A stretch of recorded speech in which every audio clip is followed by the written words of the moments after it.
जय गुरुदेव। आप सब कैसे हैं? उम्मीद करता हूँ आप सब लोग बहुत अच्छे होंगे। वीडियो को पसंद करने के लिए, लाइक करने के लिए, शेयर करने के लिए आप सब लोगों का बहुत बहुत तहे दिल से धन्यवाद। आप लोगों ने काफ़ी पसंद किया मुझे मेरा वीडियो और आप लोगों के लिए हमेशा मैं आभारी हूँ। आप लोग मेरी वीडियो को पसंद कर रहे हैं, उसके लिए बहुत बहुत धन्यवाद। आप लोगों के कहने पर मैंने इंस्टाग्राम आईडी बना दिया है, आप उसमें जल्दी जाकर फॉलो कर लें, आपने फॉलो नहीं किया अभी तक क्या। और आज हम बात करेंगे व्रत उपवास रखने की विधि। जी हाँ, व्रत उपवास तो बहुत लोग रखते होंगे, लेकिन उसके रखने से फ़ायदा क्या है? क्या आप लोग रख रहे हैं वो सही तरीका है, या हो सकता है कि मैं कुछ जो बताने वाला हूँ उसमें आपका कुछ अलग तरह से करते होंगे? क्या उसका व्रत उपवास रखने का आपको फल मिलता है या नहीं मिलता है? पूरी वीडियो विधि के साथ कैसे बोलना है, रियल तरीका मैं आज आपको इस वीडियो में बताने जा रहा हूँ।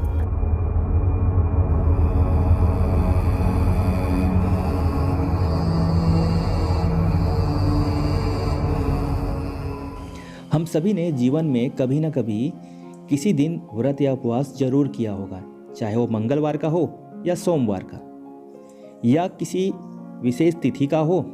हम लोग केवल व्रत के साथ एक सामान्य नियम का पालन करते हैं, जैसे खाना खाना, खाना न खाना, सफ़ेद नमक का ना खाना, इस तरह का कुछ भी। सुबह से शाम तक केवल रोटी नहीं खाते, बल्कि सब खाते पीते हैं। कई लोग सुबह देवता की सामान्य पूजा कर देते हैं, बस हो गया व्रत। और हम चाहते हैं कि व्रत के द्वारा हमारी इच्छा पूरी हो। केवल एक समय भूखे रहने से इच्छा पूरी होती तो फिर बात ही क्या थी। हमारे यहाँ लाखों लोग हैं जो भूखे रह जाते हैं। कई लोगों को खाना भी नसीब नहीं होता। बहुत लोग भूखे जगते हैं और भूखे ही सो जाते हैं। भूखे रहने से कुछ नहीं होता। अगर भूखे रहने से सब कुछ होता तो वे लोग जो अब तक न जाने क्या से क्या बन चुके होते। व्रत कई तरह के होते हैं, जिन्हें कुछ प्रकारों को मैं आपके सामने रख रहा हूँ।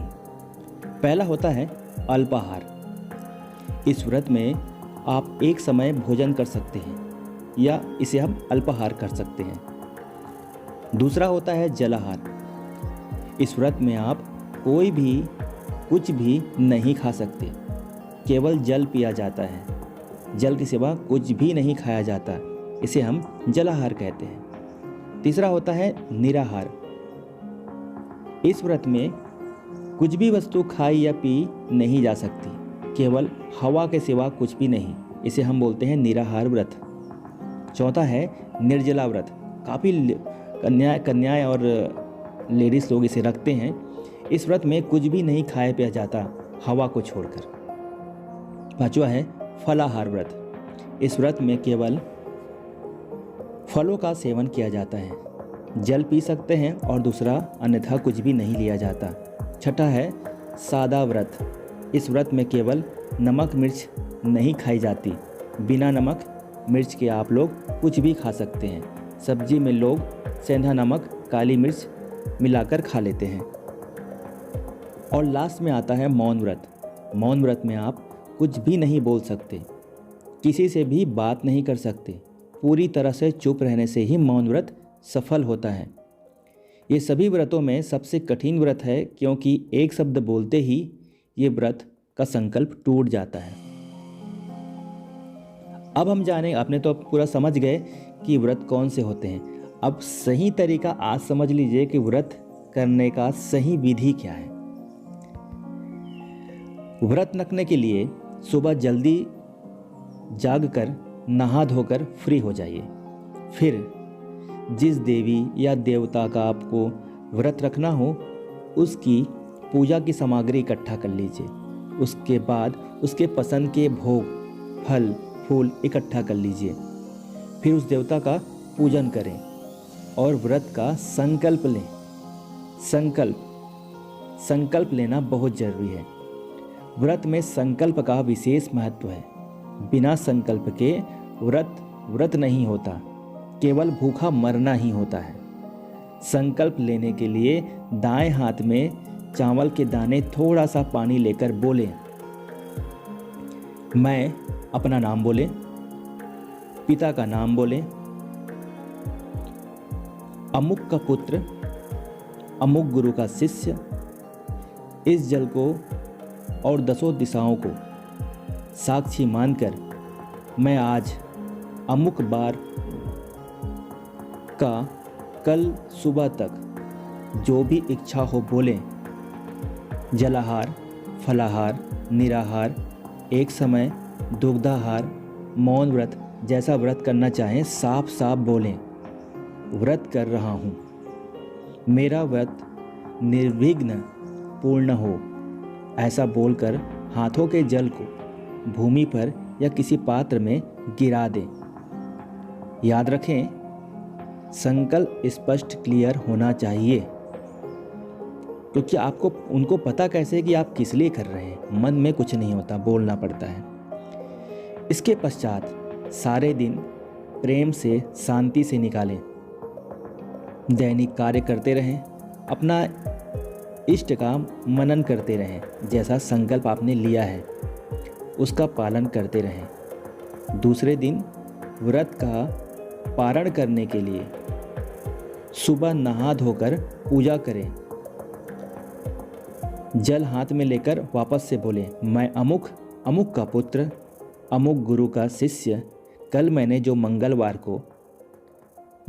नाम लिया, आप जिस दिन भी करें उस दिन का नाम ले। कल मैंने मंगलवार को परिवार की सुरक्षा के लिए जो मैंने फलाहार व्रत का संकल्प लिया था वो मैं पूर्ण कर रहा हूँ। हनुमान जी मेरे व्रत से प्रसन्न हो और मेरे परिवार की रक्षा करें। मैं व्रत का फल हनुमान जी को समर्पित करता हूँ, ऐसा बोलकर जल को जमीन में गिरा दें।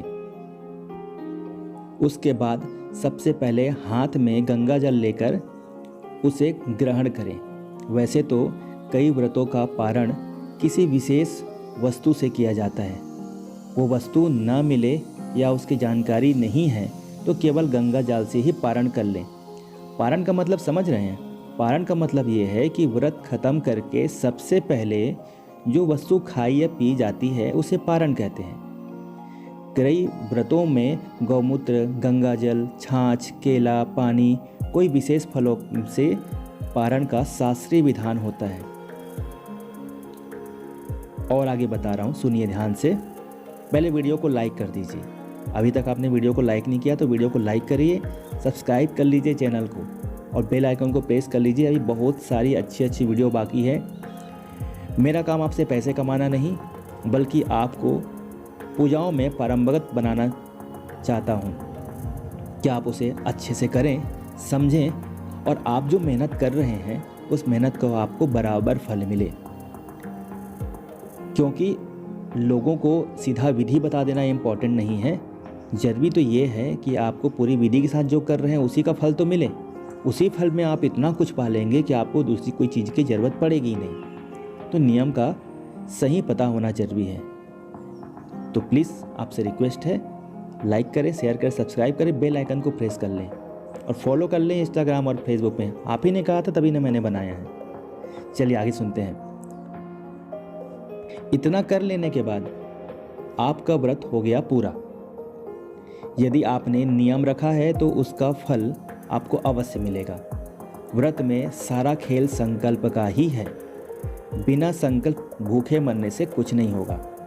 व्रत के दिन जब तक पूजन ना हो जाए आप कुछ भी खा पी नहीं सकते, चाय भी नहीं पी सकते। व्रत वाले दिन ब्रह्मचर्य धारण करें, जमीन पर सोएं, शराब मांस का सेवन न करें। यदि व्रत जलाहार निराहार लिया है तो कुछ भी खाना पीना भी बिल्कुल नहीं है, चाय भी नहीं। लड़ाई झगड़ा, किसी को भी गाली देना व्रत के दिन शोभा नहीं देता। अकारण क्रोध भी नहीं करना चाहिए, क्योंकि ये सब क्रियाएं होती रहती हैं। आपकी परीक्षा शुरू हो जाती है। जैसे आपने संकल्प लिया, आपके अंदर कसौटी शुरू हो गई। लो देखते हैं तुम कैसे अपने व्रत को पूरा करते हो। हम भी तो परीक्षा लेंगे, ऐसे ही हम तुम्हें कोई ऐसी कोई चीज़ फ्री में थोड़ी ना दे देंगे। तो ऐसे ही प्राप्त होता है। इन सब नियमों का आराम से आप पालन कीजिए, व्रत में सफलता आपको जरूर मिलेगी। गुरुदेव का आशीर्वाद आपके साथ हमेशा जीवन भर बना रहे।